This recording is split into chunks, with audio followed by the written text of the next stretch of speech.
to the United States. President Trump has signed a memorandum paving the way for sweeping tariffs worth up to $60 billion on Chinese goods.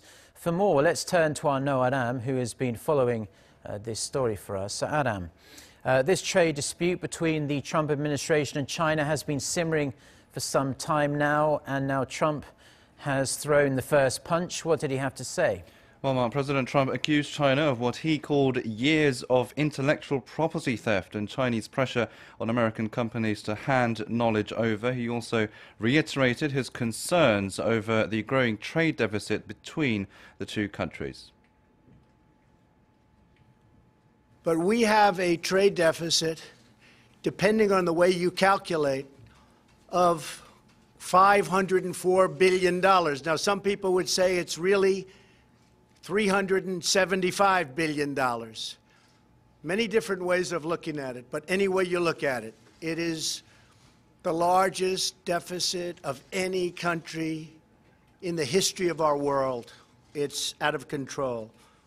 He went on to say that the punitive tariffs would benefit the U.S., adding that every trade deal had to be reciprocal. And groups of countries. And frankly, it's going to make us a much stronger, much richer nation. The word is reciprocal. That's the word I want everyone to remember. If they charge us, we charge them the same thing. That's the way it's got to be. That's not the way it is. For many, many years, for many decades, it has not been that way. Now, Aram, strong words there from President Trump, but China has already said that it's going to retaliate now. It is accusing the U.S. of abusing global trade rules. What else did Beijing have to say?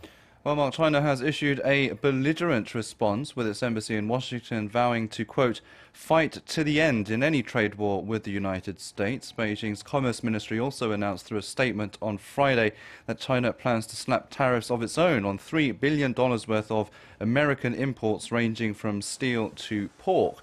It added that Beijing also plans to take legal action against the U.S. under the World Trade Organization framework. However, it did say that Beijing is willing to resolve the trade dispute with Washington through a dialogue. Back to you, Mark.